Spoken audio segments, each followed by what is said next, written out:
If you committed a crime in Edo, Japan, a living hell known as Kodemacho prison awaited you. It was a place where food was scarce, filth covered everything, and inmates often hovered between life and death for months. But more than the inhumane conditions, what truly drove prisoners to despair was the brutal torture officially sanctioned by the shogunate. Why did Kodemacho become hell? What tortures were inflicted? And what was its ultimate fate?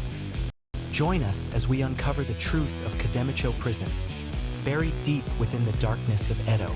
In this feature, we will detail the specific torture methods and the social context of the time. Kodemacho prison was located in what is now Tokyo's Chuo Ward, and it was the largest prison in Edo. The site spanned approximately 7,800 tsubo, about 6.4 acres, faced the Koshu Kaido, and was strictly encircled by double walls and moats. Inside, it was divided into multiple sections, including the Dairo, for serious criminals, and the Agiya, for high-ranking samurai. The Dairo, in particular, was severely overcrowded, with dozens of people crammed into a single room, making it impossible to even lie down properly. The prisoners ranged from serious offenders like thieves, gamblers, and rapists, to those who had merely engaged in minor quarrels in town. Remarkably, prisons at the time were primarily for detaining unconvicted suspects. Convicted criminals were tried and sentenced by the magistrate's office. This meant that many prisoners, despite not yet being found guilty, were subjected to hellish conditions. Meals were provided twice a day, consisting only of a small portion of barley rice and soup. Malnutrition was a common occurrence. Winters brought freezing cold, summers a suffocating heat. Sanitary conditions were abysmal, and epidemics were frequent. Once a contagious disease broke out, it quickly claimed the lives of many prisoners, creating a scene of absolute chaos and despair. Even within such a prison, there existed a boss among the inmates known as a Ronanushi, prison master, wielding immense power. The Ronanushi would bully newcomers, seize their food, and sometimes torment disliked prisoners with acts akin to torture. They colluded with prison guards, monopolizing external provisions and further deepening the prison's darkness. It's said that the shogunate partially condoned the Ronanushi's rule, turning a blind eye due to the difficulty of management. However, the true hell was the torture directed at those who denied their crimes or were viewed unfavorably by the magistrate's office. Torture in the Edo period was legally practiced to extract confessions. It was known as same. There were three types of same, beginning with the relatively mild ishidaki, or stone hugging. Prisoners were forced to sit seiza-style, with heavy stones placed on their knees. Unimaginable pain racked their entire bodies.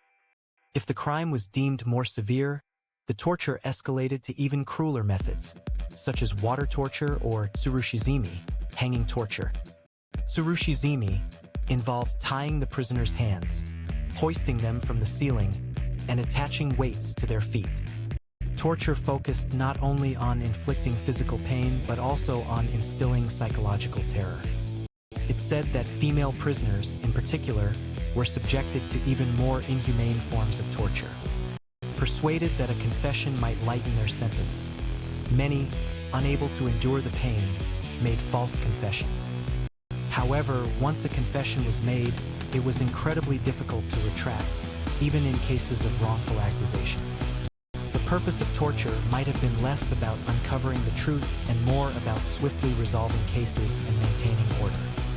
Edo period justice was deeply rooted in a confession-centric system, prioritizing confessions over evidence. Even if a prisoner died during torture, it was often recorded as death in prison, and the torturers were rarely held accountable. Consequently, torture tended to escalate, and it was not uncommon for innocent people to lose their lives. Records of such torture remain in official documents of the time and in the writings of those who actually experienced imprisonment.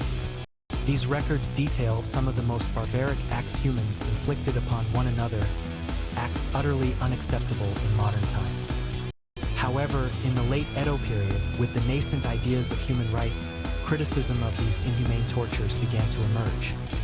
Notably, During the Kansei reforms led by Matsudaira Sadanobu, some improvements were made to prison conditions, and torture methods were partially re-evaluated. Yet, the fundamental system remained unchanged, and the old justice system persisted until the Meiji Restoration. Entering the Meiji era, Kodemacho Prison's role was transferred to Ichigaya Prison, transforming into a modern penal institution. By the Taisho era, its physical presence had completely vanished, bringing its hellish history to a close. There existed a harsh reality, unimaginable to us living in modern times. Many who suffered for false crimes, many who succumbed to the infernal torture, faded into the shadows of history. Their desperate cries echo silently today, a historical lesson never to be repeated. Why did Kodemacho become hell? It was due to the historical context and the immaturity of the justice system. What tortures were inflicted? Brutal cement methods like ishidaki, stone hugging, mizuzimi, water torture, and tsurushizimi, hanging torture, were legally carried out. And what was its ultimate fate? Many prisoners lost their lives to wrongful accusations and torture, buried in history as a true hell. The hell of Kodemacho Prison may have been a mirror, reflecting the negative aspects of humanity created by the society of its time.